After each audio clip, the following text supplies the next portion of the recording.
जय गुरुदेव। दोस्तों, हमारे चैनल बेस्ट हिंदी कहानी में आपका एक बार फिर से हार्दिक स्वागत है। और देखिए, आज हम आपके सामने जो कहानी सुनाने वाले हैं वो बहुत ही एक सुंदर सी कहानी है, पूर्व जन्म से संबंधित है। कंचन नगर में एक कर्मकांडी पंडित दुर्गेश शर्मा ज्योतिषाचार्य अपना जीवन यापन जजमानों से मिली दान दक्षिणा से ही करता था। मोहल्ले वालों ने पंडित दुर्गेश की हालत पर तरस खा करके एक गरीब ब्राह्मण कन्या से उसकी शादी करवा दी। अब पंडित दुर्गेश शर्मा जी की माता जी का देहावसान हो गया, उसी समय हो गया जब पंडित दुर्गेश शर्मा मात्र 9 वर्ष के थे और चौथी कक्षा में वो पढ़ते थे। पंडित दुर्गेश शर्मा के पिता श्री राम स्वरूप जी, जो कि एक बहुत अच्छे ज्योतिषी थे और राज दरबार में अपनी सेवा देते थे। घरवाली की मृत्यु के पश्चात राम स्वरूप जी का मानसिक संतुलन कुछ गड़बड़ा जाने पर भी वो विचलित नहीं हुए, बल्कि उन्होंने अपने बेटे दुर्गेश को वहाँ के जो चूना होता है वो और लोगों के सुझाव और दबाव उनको दरकिनार करते हुए दूसरी शादी की बातों को सिरे से नकार दिया। जब राम स्वरूप जी ने राज दरबार जाना बंद करके दुर्गेश की परवरिश पर अपना ध्यान लगा दिया, दुर्गेश को एक संस्कृत स्कूल में दाखिल करा दिया और धीरे धीरे राम स्वरूप जी ने अपना ज्योतिष का कार्य अपने घर से ही शुरू कर दिया।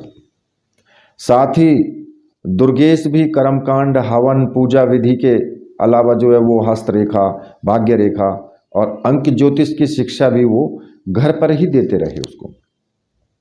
अब मैट्रिक पास करने के बाद दुर्गेश को राम स्वरूप जी ने के अच्छे से उसमें पारंगत कर दिया और अपने साथ साथ वो काम करवाने लगे। अब राम स्वरूप जी का जीवन अच्छे से कट रहा था। वे अब दुर्गेश की शादी के लिए एक सुशील कन्या की खोज कर रहे थे, लेकिन होता वही है जो विधि को मंजूर होता है। एक दिन काम से घर आते समय राम स्वरूप जी की दुर्घटना में मृत्यु हो गई। अब दुर्गेश पूरी तरीके से टूट चुका था। माँ को बचपन में खो दिया और पिता का साया भी सर से उठ गया, लेकिन पड़ोसियों ने दुर्गेश को समझाने में कोई कसर नहीं छोड़ी। धीरे धीरे दुर्गेश अपने दुख को भूलने लगा और अपने काम पर ध्यान देने लगा। सुबह खाना बनाकर खाता, फिर काम पर जाता। शाम को वापसी के बाद आराम भी नहीं कर पाता, आते ही खाना बनाने की जुगाड़ में लग जाता। मोहल्ले वालों ने अपने प्रयासों से दुर्गेश की शादी एक गरीब ब्राह्मण कन्या से करवा दी। अब दुर्गेश खुश था। सुबह शाम बना हुआ खाना मिलता। उसकी पत्नी का नाम राजरानी था। राजरानी गरीब घर की जरूर थी, लेकिन वो गृह कार्य में दक्ष होने के साथ ही सामाजिक प्रवृत्ति की भी थी। उसके बर्ताव से सभी पड़ोसी खुश थे, उसके हर काम के लिए तैयार रहते थे। अब दुर्गेश का जीवन अच्छे से कट रहा था। कुछ समय बाद राजरानी जो थी वो गर्भवती हो गई। जब राजरानी का प्रसव का समय आया तो दुर्गेश अपने पड़ोसी की एक दाई को ले आया जो पड़ोस में ही रहती थी। अब समय पर राजरानी ने एक सुंदर लड़के को जन्म दिया। दुर्गेश ने एक नए कपड़े में उसे लपेटा और घर से निकल पड़ा। कुछ समय उपरांत वह गंगा पर पहुंच गया। दुर्गेश ने उस बच्चे को अपने दोनों हाथों में लेकर गंगा में 3 डुबकी लगाई।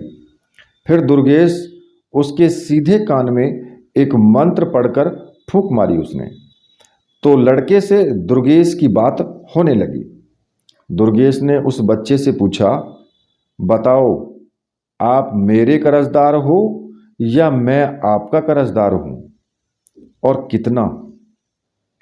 बच्चे ने कहा, मेरे 50 रुपये आपके ऊपर हैं, आपने दिए नहीं थे। आपके बच्चों ने भी आपका कर्ज नहीं चुकाया था। इतना सुनकर पंडित दुर्गेश ने उसे 50 रुपये दिए और बोला, आपका और मेरा हिसाब चुकता हुआ। तब बच्चे ने कहा, हाँ, हिसाब पूरा हुआ।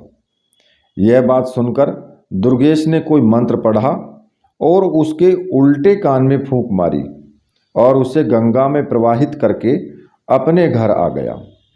उसने राजरानी को यह कहकर समझा दिया कि उसका मेरे ऊपर कर्ज था, मैं उसे चुकता करके उसे वापस भेज दिया। अगर ऐसा नहीं करता तो यह पता नहीं कब हमारे यहाँ से जाता, उस समय हमें बहुत दुख होता। राजरानी अपने पति दुर्गेश की बातों से पूर्णतः संतुष्ट थी। जब राजरानी दोबारा से गर्भवती हुई और समय पर एक फिर सुंदर पुत्र को उसने जन्म दिया, तो दुर्गेश ने उसके साथ भी वही करना शुरू कर दिया।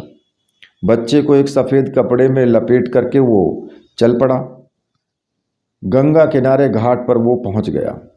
जब गंगा में वो घुसा और बच्चे को गंगा जल में उसने 3 डुबकी लगा करके उसके सीधे कान में फूंक मारी, तब बच्चे से उसने बात की और पूछा कि हाँ भाई, हम गंगा मैया के अंदर हैं, तुम मुझे यह बताओ, मैं आपका कर्जदार हूँ या आप मेरे कर्जदार हैं?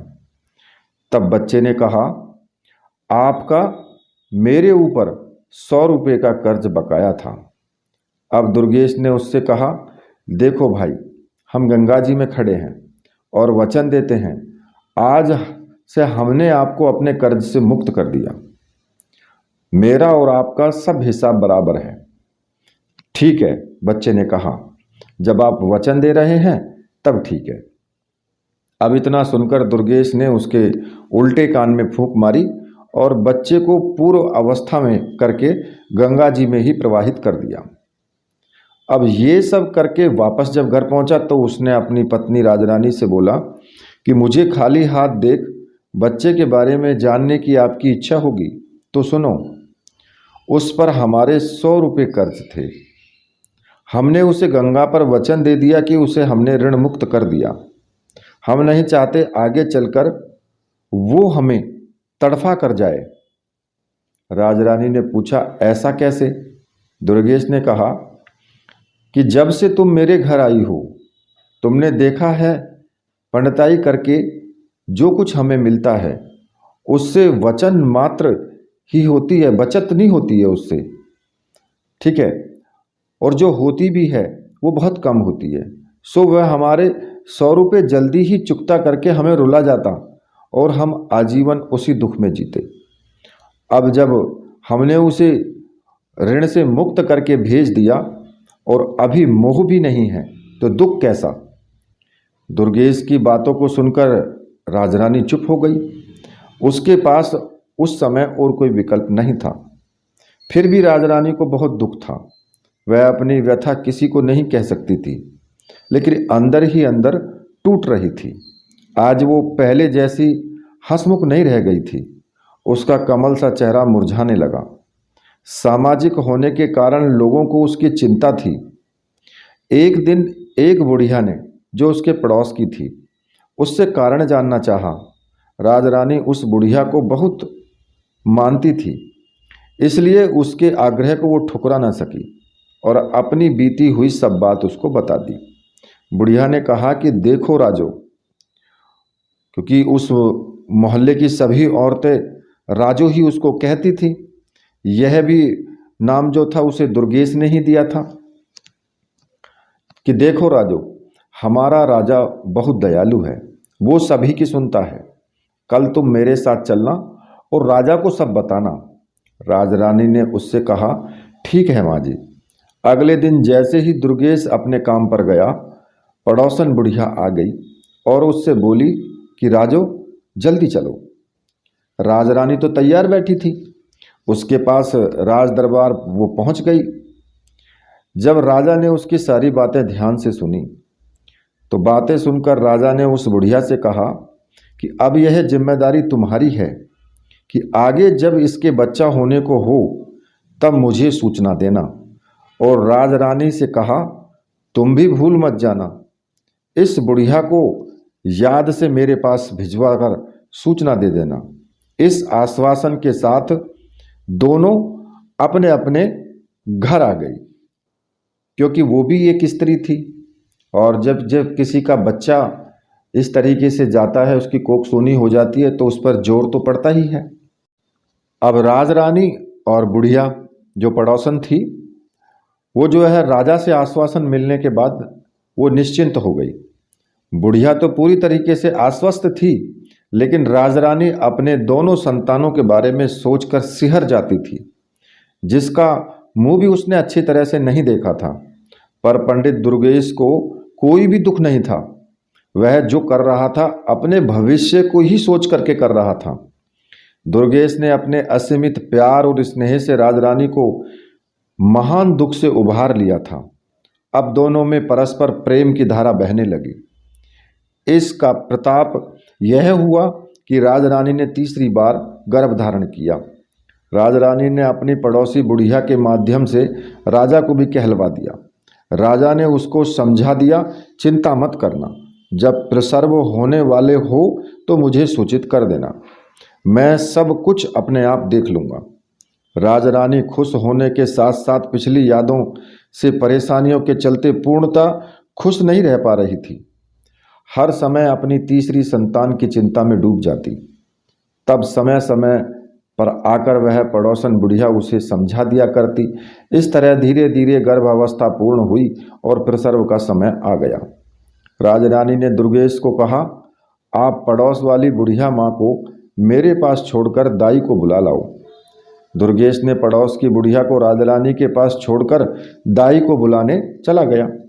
राजरानी ने बुढ़िया से कहा, माँ जी, आप राजा को खबर कर दो, इसलिए मैंने आपको पहले ही बुलवा लिया है। जब तक दाई आई तब तक राजा भी वेश बदलकर दुर्गेश के घर के पास पहुंचकर इधर उधर टहलने लगा। कुछ समय पश्चात शिशु के रोने की आवाज़ आने लगी। तभी दुर्गेश अंदर गया और एक साफ नए कपड़े में उसे लेकर घर से निकल पड़ा। जब राजा ने दुर्गेश को बाहर निकलते देखा तो राजा उसके पीछे पीछे एक निश्चित दूरी बनाकर चलता रहा। कुछ समय बाद दुर्गेश गंगा तट पर पहुंच गया। बच्चे को लेकर वो गंगा में घुस गया और कमर तक जल में जाकर रुक गया। जब दुर्गेश ने बच्चे को 3 डुबकी लगाई और उसके सीधे कान में कोई मंत्र फूंक दिया। अब बच्चा बात करने में सक्षम था। तब दुर्गेश ने उससे पूछा, बताओ, मेरा कर्ज आपके ऊपर है या आपका कर्ज मेरे ऊपर है और कितना? बच्चे ने कहा, आपका मेरे ऊपर 5,000 रुपया कर्ज था, जिसे मेरे बच्चों ने भी चुकता नहीं किया। दुर्गेश ने अपनी तसल्ली के लिए पुनः बच्चे से पूछा, देख लो, हम गंगा में खड़े हैं, सच सच बताना, नहीं तो गंगा का पाप लगेगा।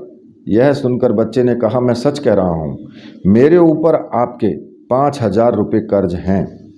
दुर्गेश ने अब बच्चे के उल्टे कान में मंत्र फूंका। बच्चा अपने असली रूप में आकर के रोने लगा। राजा दूर से यह सब देख रहा था। अब दुर्गेश ने बच्चे को गंगा में डुबकी लगाना शुरू कर दिया। राजा कुछ करता इससे पहले दुर्गेश ने 3 डुबकी लगा करके और पूरे उसके कपड़ों में लेकर के जल से बाहर किनारे पर आ गया। गंगा को नमन कर बाहर आ गया। अब दुर्गेश बच्चे को लेकर अपने घर की तरफ चल दिया। राजा के मन में यह बात जानने की उत्सुकता बढ़ी कि आखिर इससे पहले दोनों बच्चों को गंगा में प्रवाहित क्यों किया। अतः राजा ने अपने असली रूप में आकर दुर्गेश को रोक लिया। दुर्गेश राजा को देखकर उसको सलामी दी। राजा ने दुर्गेश से पूछा कि यह बताओ, तुमने अपने पहले दोनों बच्चों को गंगा में प्रवाहित क्यों किया। दुर्गेश ने कहा, महाराज, आप इस बात को अच्छी तरह जानते हैं कि एक पंडित को पंडिताई में क्या मिलता है। किसी ने 1.25 आना दे दिया, किसी ने थोड़ा बहुत अनाज फलादी दे दिए। कुल मिलाकर पेट पूजा ही हो पाती है, पैसे बचाना तो दूर की बात है। इसलिए मैंने अपनी विद्या से इन दोनों बच्चों से पूछ लिया कि उन पर मेरा कर्ज है या उनका मुझ पर है। तब पहले का कुछ मेरे ऊपर था और दूसरे का मेरा कुछ उसके ऊपर था। पर वो इतना ही नहीं, वे दोनों ही हमें छोड़ करके चले जाते, हमारी तो कमर ही टूट जाती। इसलिए उन दोनों से हिसाब चुकता करके वहीं गंगा में प्रवाहित कर दिया। राजा ने कहा, फिर इसे क्यों बचाया गया। दुर्गेश ने कहा कि इस पर मेरा 5,000 रुपया है, अतः उम्मीद है कि यह हमारा अंतिम संस्कार अपने हाथों से ही कर देगा। राजा दुर्गेश की बात सुनकर के बहुत आश्चर्यचकित हुआ। साथ ही यह जानकर तसल्ली भी हुई कि जैसे कि सही राजरानी को अपना बच्चा वो मिल ही गया। दुर्गेश बच्चे को लेकर के घर आ जाते हैं। यह देख करके राजरानी मन ही मन राजा साहब का धन्यवाद करती है।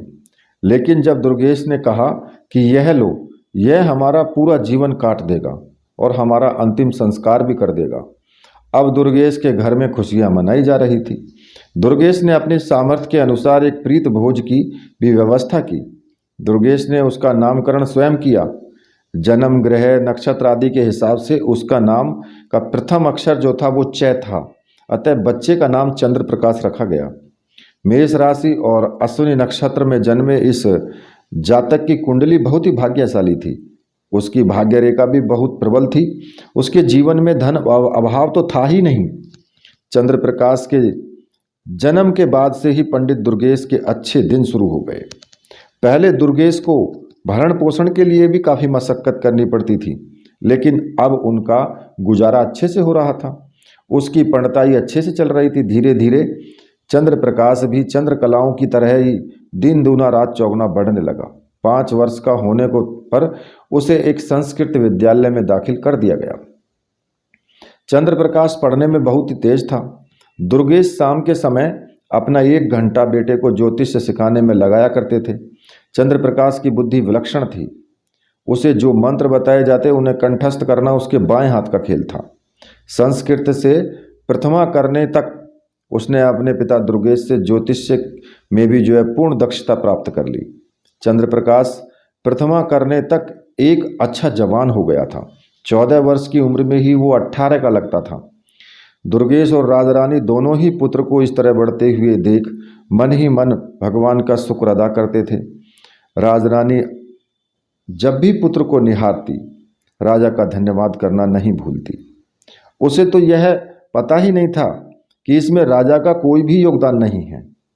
दुर्गेश को अपनी पत्नी द्वारा किए गए उस षड्यंत्र का पता भी कुछ दिनों बाद अपनी पत्नी से ही चला था, लेकिन दुर्गेश ने मन ही मन में विचार कर उस राज पर पर्दा पड़ा रहने दिया। राजरानी जब जब उसके सामने राजा का धन्यवाद करती, दुर्गेश के चेहरे पर एक मधुर मुस्कान आ जाती। चंद्रप्रकाश ने प्रथमा के बाद आगे की शिक्षा के लिए अपने माता पिता को मना लिया। उसने माँ से कहा, माँ मैं भी पापा के काम में हाथ बटाऊंगा। माँ ने कहा, बेटा अभी तेरी उम्र ही क्या है, खेलो खाओ और आगे दुनियादारी को समझने की कोशिश करो।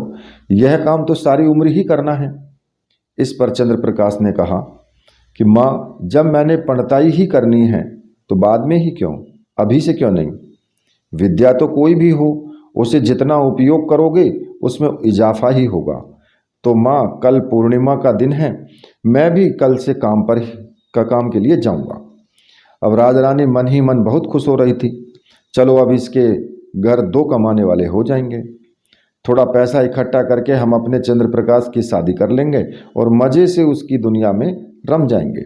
ऐसा विचार कर मन में सोच करके वो सो गई कि सुबह जल्दी उठ करके दोनों को खाना भी बनाना है और कल दोनों ही काम पर जाएंगे। और राजरानी को रात में नींद नहीं आई।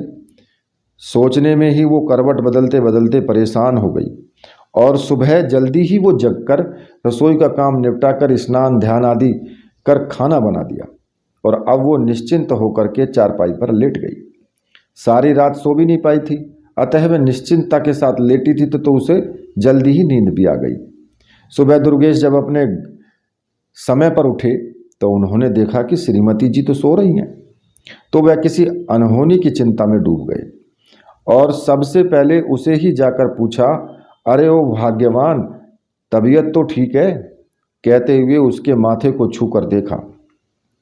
तब तक राजरानी ने उसे कह दिया कि मेरी तबीयत बिल्कुल ठीक है, थोड़ा जल्दी उठ गई थी सो काम धाम करके लेटी थी, नींद आ गई। आप अपने नित्य कर्म करो, खाना तैयार है। इतने में चंद्रप्रकाश भी जग जाता है और नित्य कर्म करने लग जाता है। दोनों पिता पुत्र तैयार होकर के आ जाते हैं। राजरानी दोनों के आसन लगा करके खाना परोस देती है और दोनों ने खाना खाया और दोपहर का खाना साथ लेकर के वो अपने काम पर निकल गए। चंद्रप्रकाश का पहला दिन था। उसे कोई भी यजमान ऐसा नहीं मिला जो उसकी सेवा लेने को तैयार हो। धीरे धीरे शाम होने को आई। चंद्रप्रकाश उदास मन से घर के लिए थके थके कदमों से नीचे की तरफ देखता हुआ चला आ रहा था। अचानक उसके ऊपर गरम गरम पानी की बूंदें गिरी। उसने अपनी नज़र ऊपर उठाई तो देखता है कि एक बहुत ही सुंदर खूबसूरत स्त्री अपनी अट्टालिका पर बैठी रो रही थी। उसी के आंसुओं की बूंद ही चंद्रप्रकाश के ऊपर गिरी थी।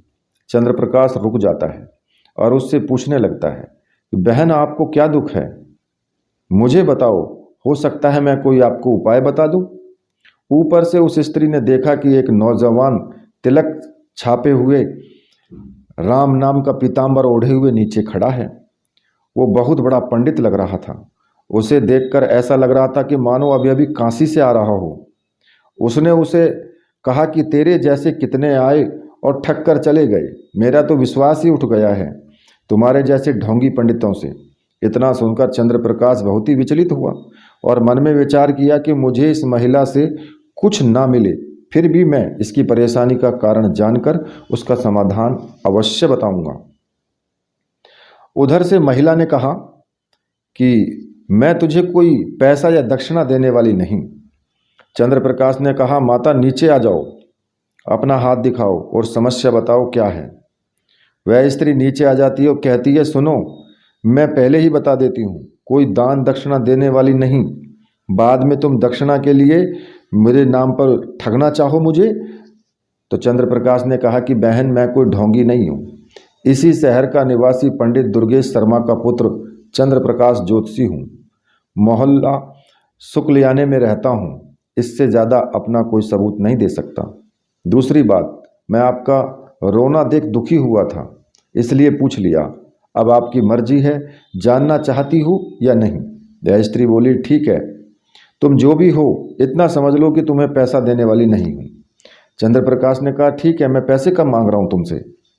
स्त्री ने कहा, अगर तुम्हारी बात सही निकली तो मैं तुम्हारे घर पर ही दक्षिणा भिजवा दूंगी। चंद्रप्रकाश ने कहा कि बताओ समस्या क्या है। स्त्री बोली, मेरे पति परदेश गए हैं, 4 वर्ष हो गए, अभी तक वापस नहीं आए और ना ही कोई कुशल पत्र भेजा। मैं केवल यह जानना चाहती हूँ कि वो वहाँ पर कैसे हैं और कब तक वापस आ रहे हैं। चंद्रप्रकाश ने जो है, आपने 2 बातें पूछी हैं, इन दोनों में आप किसके बारे में जानना चाहती हो? स्त्री बोली, दोनों के बारे में। चंद्रप्रकाश ने कहा कि नहीं। स्त्री बोली, क्यों? चंद्रप्रकाश ने कहा, क्योंकि मैं फ्री में केवल एक ही बात बताऊंगा। अब तुम फैसला कर लो, कौन सी बात पूछनी है। स्त्री चुप हो जाती है और दिमाग का इस्तेमाल करती है। सोचती है कि पूछती हूँ कि कब आएंगे, तो आने पर दिख ही जाएंगे। दूसरे स्वस्थ होंगे तभी तो आएंगे। ऐसा विचार कर स्त्री ने कहा कि आप केवल यह बता दो कि वो कब तक आएंगे। अब इतना सुन करके चंद्रप्रकाश जो अपने जो ज्योतिष के द्वारा गणना करने लगता है। अब वो अपनी उंगलियों पर गणना करने लगता है। करीब आधा घंटा की गणना के बाद उसने कहा कि सुनो, आपके पति आज रात्रि में आ जाएंगे। स्त्री बोली, क्या पगला गए हो ढोंगी कहीं के, मुझे बेवकूफ़ समझा है क्या? चंद्रप्रकाश ने कहा कि वो कैसे? स्त्री बोली, पैसों का लालच होगा। चंद्रप्रकाश ने कहा कि बहन, जब कह दिया फ्री में एक सवाल ही बताऊंगा, फिर ये बात कैसी बात करती हो? स्त्री ने कहा, अभी तक किसी ने कुछ भी नहीं बताया, वो कैसे हैं, क्या कर रहे हैं। चंद्रप्रकाश ने कहा कि बहन, मैं ज्योतिषी हूँ, ठग नहीं।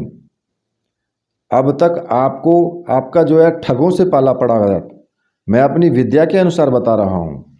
स्त्री ने कहा, आप सही कह रहे हैं, मेरे साथ ठगी हो चुकी है, इसलिए अब मैं किसी को पहले पैसे नहीं देती। चंद्रप्रकाश ने कहा, अरे बहन, मैंने भी तो पहले नहीं मांगे आपसे, फ्री का मतलब फ्री। अगर आपको सही लगे तो दक्षिणा जो आप उचित समझें भिजवा देना। स्त्री ने कहा, अच्छा ज्योतिषी जी, तो आप कह रहे हैं कि हमारे पति आज रात में आ जाएंगे। चंद्र प्रकाश ने कहा कि हाँ, आज रात्रि के ठीक 12 बजे वो आ जाएंगे। सुनो, वो पैदल नहीं आएंगे। स्त्री ने कहा, तो फिर कैसे आएंगे? चंद्र प्रकाश ने कहा कि वो हाथी पर आएंगे और बहुत सा धन साथ लेकर के आएंगे। स्त्री ने कहा, तो मैं भी तुम्हें बता दूं, वो जितना लाएंगे उसका आधा आपको दक्षिणा भिजवा दी जाएगी। चंद्र प्रकाश ने कहा, अच्छा, तो अब मैं चलता हूँ। स्त्री ने कहा, ठीक है, जाओ। चंद्र प्रकाश वहाँ से अपने घर के लिए चल दिया। रास्ते में सोचता चला जाता, पहले दिन बहोनी तो हुई पर उधार रही। यही मन में सोचते हुए वो घर पहुँच गया। दरवाजे पर दस्तक सुनकर उसकी माँ राजरानी आती है। मन ही मन कहती है, पंडित जी तो कब के आ गए? मेरा लाडला इतना लेट आया है, कमाई भी अच्छी करके लाया होगा। यह सोचते हुए दरवाज़ा खोलती है। चंद्र प्रकाश अंदर आ जाता है। राजरानी गुनगुना पानी ला करके उसे देती है, कहती है, बेटा हाथ मुंह धो लो, थकान उतर जाएगी। खाना तैयार है, आपके पिताजी भी आपके इंतजार में अभी भूखे बैठे हैं। चंद्र प्रकाश ने कहा, अच्छा माँ, मैं अभी आता हूँ हाथ मुंह धो करके। कुछ ही देर में चंद्र प्रकाश फ्रेश होकर के आ जाता है। राजरानी दोनों बाप बेटे के लिए आसन लगा देती है। दोनों बाप बेटे खाना खा रहे होते हैं। तभी राजरानी बेटे से कहती है, कैसा रहा तेरा आज का दिन? चंद्र प्रकाश ने कहा, माँ बस बहोनी तो हुई हो गई, पर वो भी उधार, कोई भी एक भी पैसा अधेला नहीं मिला। माँ ने कहा, तभी तो कहती थी अभी खेल कूद, अभी तो तेरे पिताजी कमा रहे हैं, पर तूने जिद कर ली, सारा दिन ऐसे ही भटकता रहा। चल, उधार किया तो उसका क्या, आया ना आया। इन्हीं बातों के चलते खाना हो गया और राजरानी ने अपनी थाली ली और अपना भोजन करने बैठ गई। उधर वो स्त्री पति के आने की बात सुनकर के बहुत खुश थी।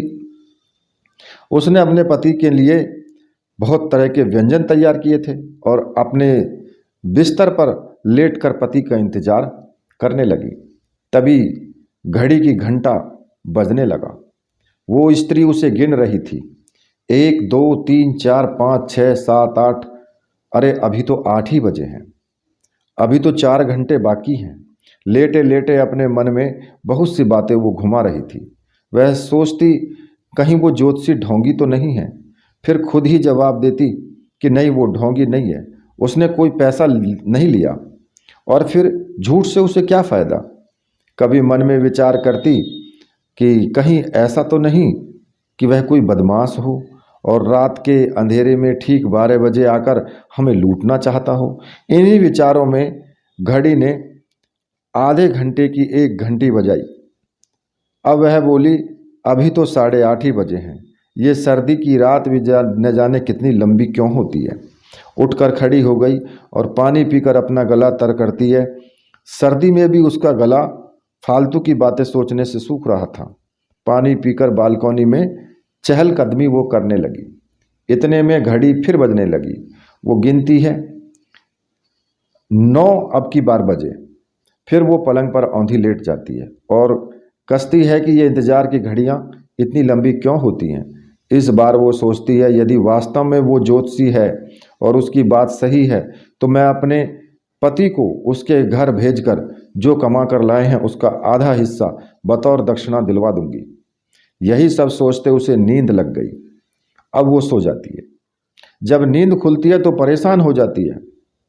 फिर बाहर बालकनी में जाती है, लेकिन ठंडा मौसम देखकर अंदर आ जाती है। पढ़ी लिखी थी नहीं, घड़ी देखना नहीं आता था, इसलिए उसके पति ने ये बजने वाली घड़ी लगाई थी।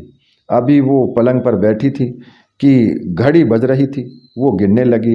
अभी 11 बजे थे। तभी उसकी डोर बेल बजने लगती है। वो सोचती है, पता नहीं कौन है, पूछती हूँ। उसने कहा, कौन है? तो जवाब मिला, मैं शिव मूर्ति तुम्हारा पति हूँ। उसने बोला, बताओ कितने बजे हैं? शिव मूर्ति ने कहा, भाग्यवान, 11 तूने गिना है। मैंने दरवाजे की घंटी बजा दी, तभी घड़ी ने 12 बजा दिए। स्त्री बोली कि वो तो ठीक है, आप ये बताइए आपकी सवारी क्या है। शिवमूर्ति ने कहा, अरे भाई सर्दी है, दरवाजा खोलो, मैं हाथी पर सवार हूं। स्त्री ने तो अभी भी दरवाजा नहीं खोला। मेरी बात सुनो।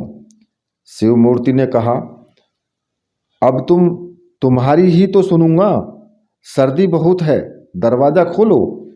स्त्री ने कहा कि ऐसा करो, सुख ले आने में पंडित दुर्गेश हैं।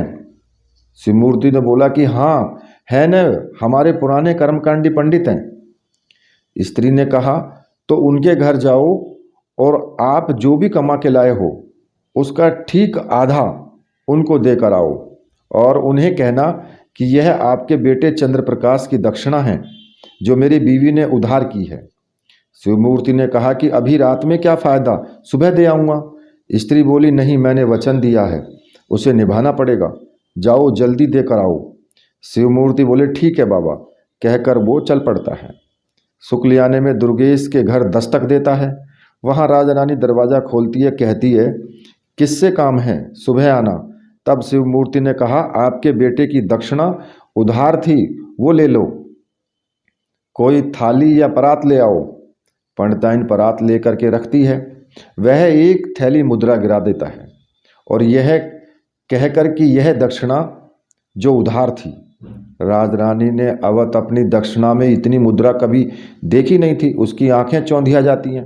परात को अंदर रखकर डलिया से ढक देती है। मन में सोचती है, पंडित जी तो बस ऐसे ही हैं, मेरे बेटे ने एक ही दिन में घर भर दिया। दौलत को देख पंडिताइन अपने बेटे पर घमंड करके सो गई। यह सोचकर वह कि सुबह आराम से उठूंगी। सुबह पंडित दुर्गेश अपने नियत समय पर उठकर शौचादि में निवृत्त होकर के देखते हैं पंडिताइन अभी तक सोई पड़ी है। उसने कहा कि आज उठना नहीं है, काम पर भी जाना है। बस फिर क्या था, पंडिताइन के तेवर चढ़ गए। बोली, बहुत ज़्यादा कमा करके लाते हो, मेरा बेटा कल पहली बार गया और एक दिन में इतना कमा लाया कि जीवन भर बैठ के खा सकते हैं। पंडिताइन की इतनी बात सुन दुर्गेश ने कहा कि दिखा भाई कितना कमा करके लाया है। तब पंडिताइन ने डलिए के नीचे परात में रखी मुद्रा दिखाई। पंडित दुर्गेश बैठे के बैठे रह गए। उन्हें पंडिताई से कहा, मैं गलत था पर मेरी विद्या सही थी, जा चंद्रप्रकाश को देख, वो जीवित है या नहीं। पंडिताइन आंखें निकाल कर देखने लगी। दुर्गेश ने कहा, आंखें मत निकाल, उसे देख, उसने अपना पूर्व जन्म का कर्जा सूद सहित अदा कर दिया है। पंडिताइन लड़के के कमरे में जाकर के देखती है और जोर जोर से रोने लगती है। वह अपना पूर्व जन्म का कर्जा उतार करके जा चुका था। देखिए, यहाँ जो पात्रों के नाम है वो सभी काल्पनिक हैं। कहानी काफ़ी पुरानी है ये, पर सत्य घटना पर आधारित है। तो इसलिए जिन भाई बहनों को ये कहानी पसंद आई है वो कहानी को लाइक ज़रूर करें और शेयर करें और साथ ही चैनल को भी सब्सक्राइब करें और मेरे साथ बोलिए, जय गुरुदेव।